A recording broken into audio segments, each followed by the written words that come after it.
Hi everybody, good morning. This is Jean here, Jean Truelove from Truelove Quilts for You. I am doing a Ask Me Anything segment today. Trying to make a shorter video on just how I do something. Everybody's quilting journey is a little bit different. Everybody does everything a little bit different. But the one question I was asked, actually sort of twice I was asked in the last week or so, was from Frantic Scantic. It said, what do you use your color cubes for? I'll get to that in a moment. Fabric choices. But another one from Eleanor Danielson, I believe that's it, Eleanor Danielson. Quite a few questions here. I'll just hone in on the one. Blah, blah, blah.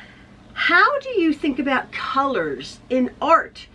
You have some rules to go by. Where do you get your inspiration from? Nature, the city, Instagram, things like that. Now, and that I suppose is fabric choice and color choice, right?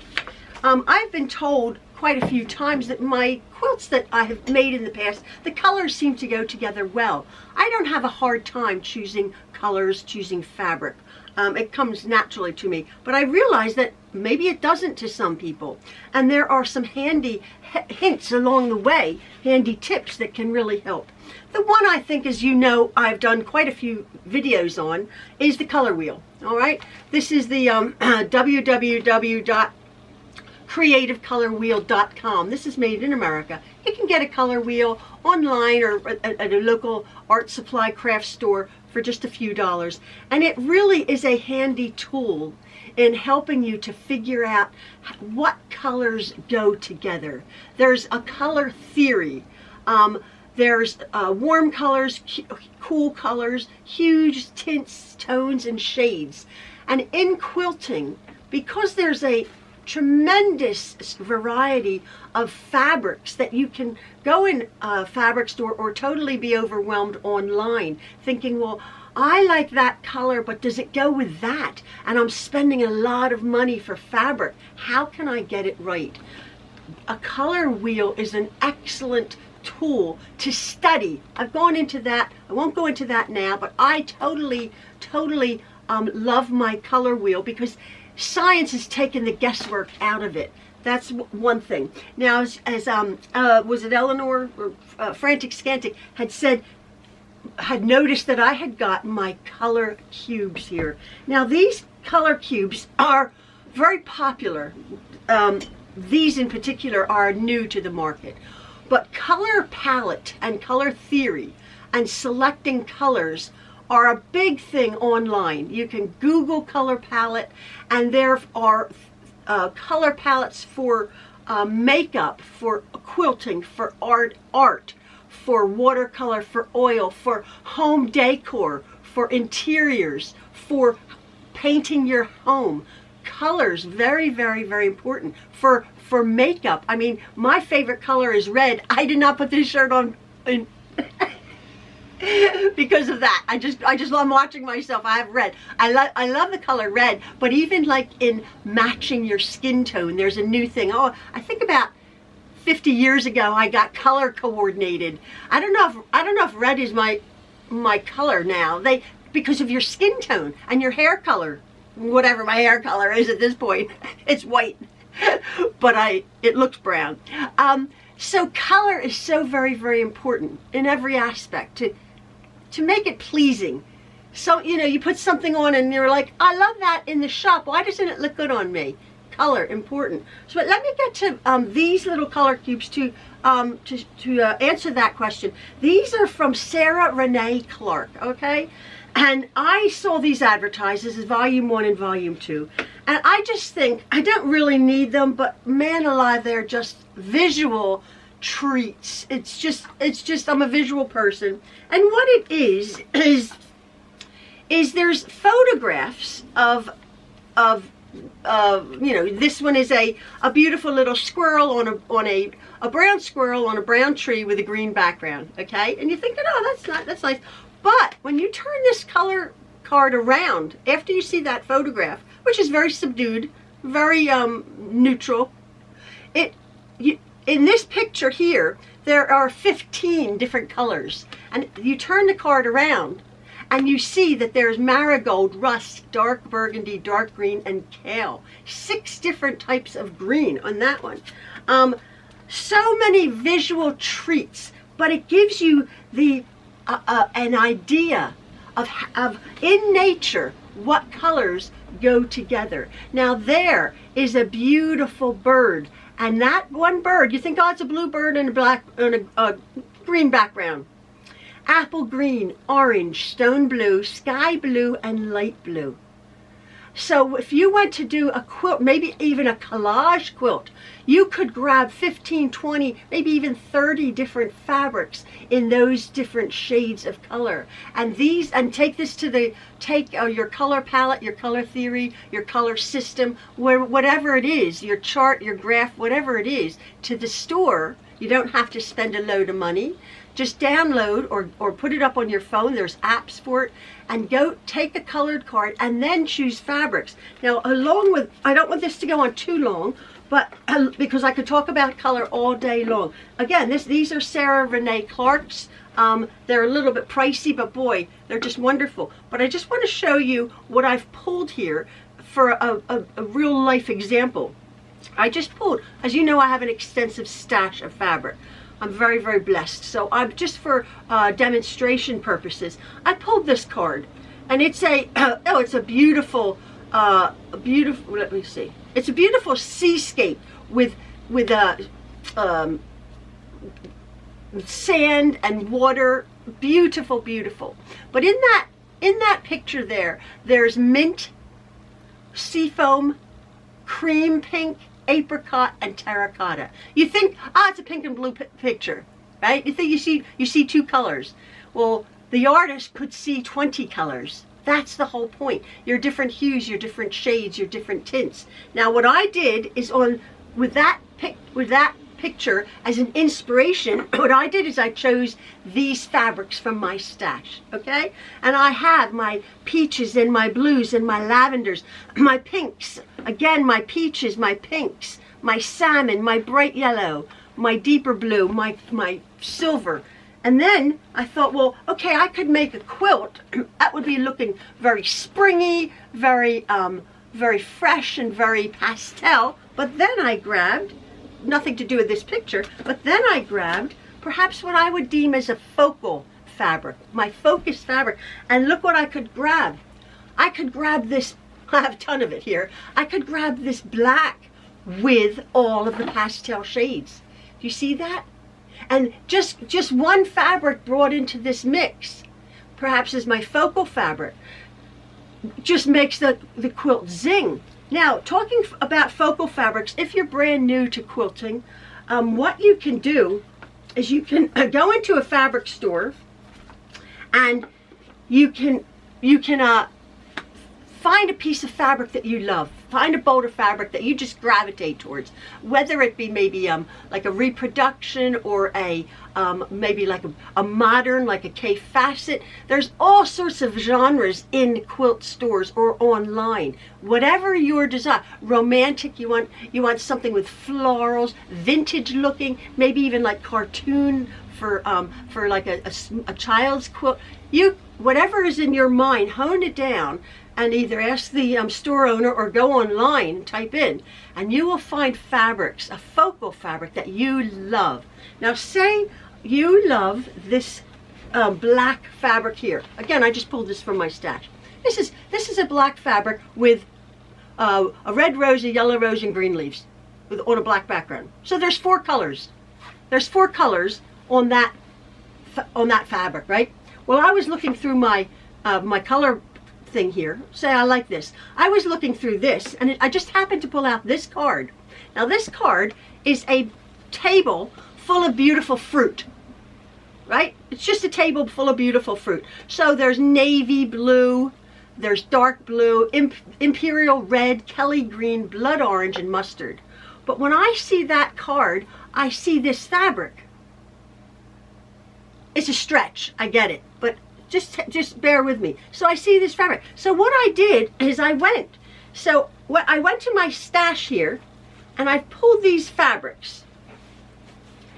And with this focal fabric in mind, and this card in mind, I've pulled out, say, the lemon on the card here. Say the avocado, the cherries. Oops. The apples, the bright green apples.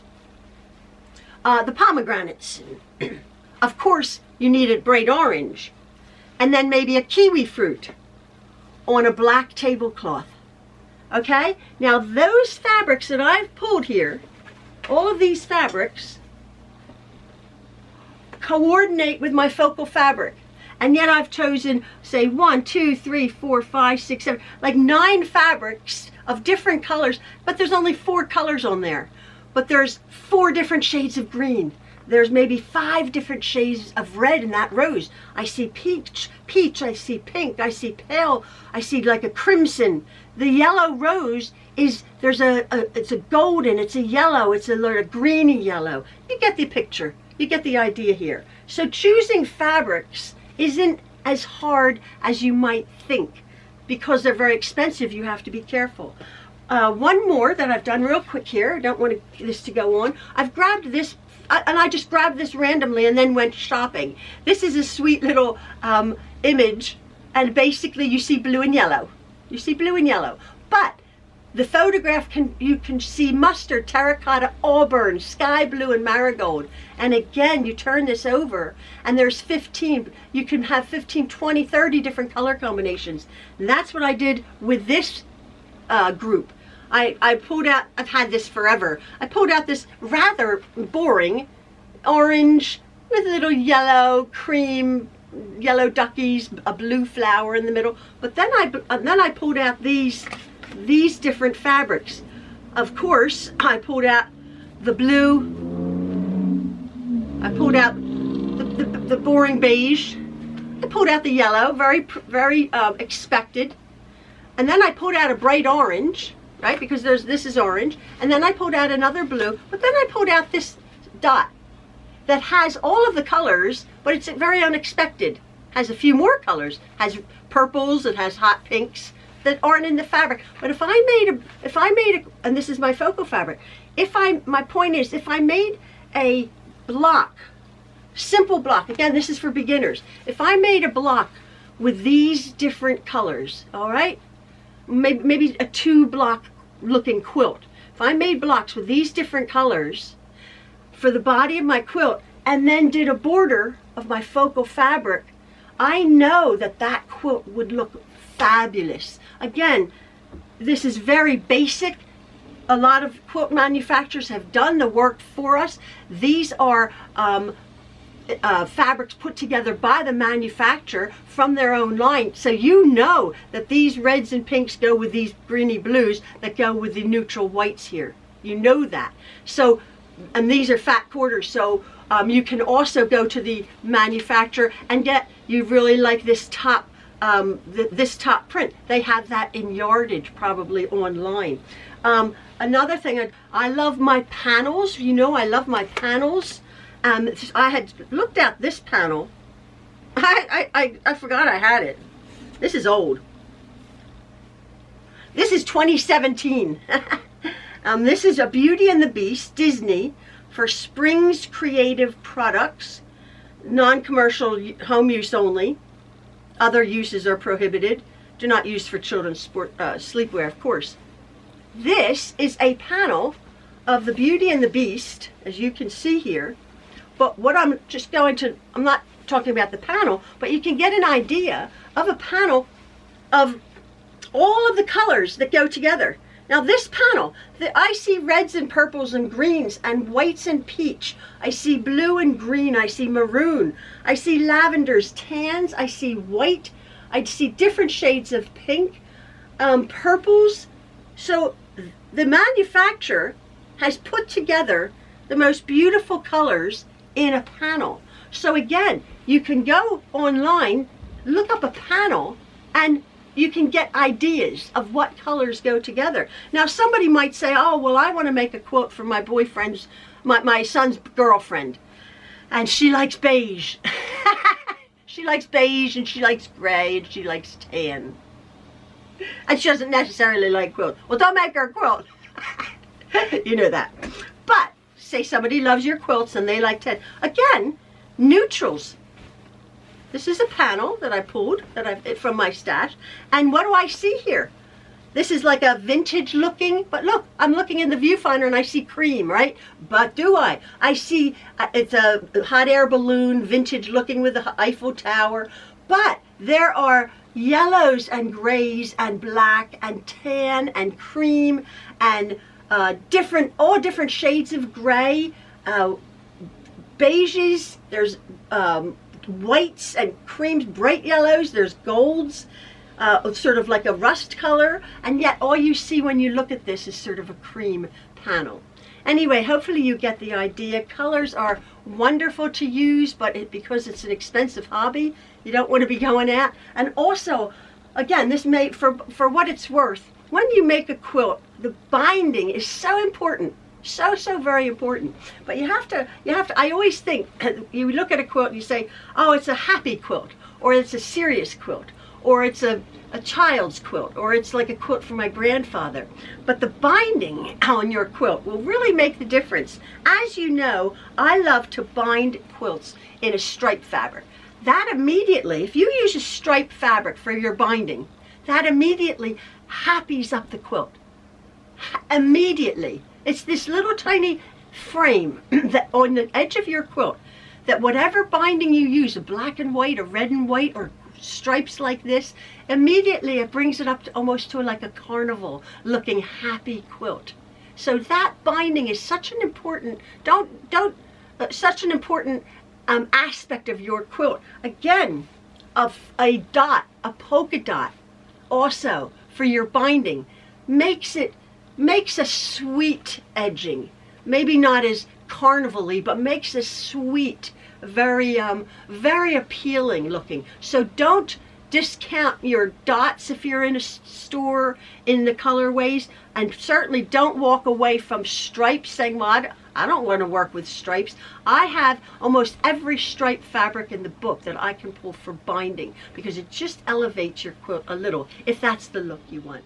This is just a tiny smattering of the choices that you can go online and see. Again, these lovely cubes are just visually, I just think they're just so delightful, and they really do the work for you if you are having a difficult time putting colors together. Again, fabric's very expensive. You don't want to make expensive mistakes by coming home, putting your quilt together. You found a pattern, and it calls for 7 or 8 or 9 different fabrics. You want to get that right. So take a moment and look online, study the color theory, study color palettes, get one that you love, and your quilt will be a roaring success. So I hope this has helped a little bit, folks. Again, ask me anything. If I can, I will answer it. So thank you guys for asking those questions. Hopefully that's cleared up a little bit for you. All right. Have a lovely day, everybody. Stay warm. It is bitter cold out here where we are, and we're going to have a snowstorm. All right, folks. Have a lovely day. See you later. Love from the Trueloves.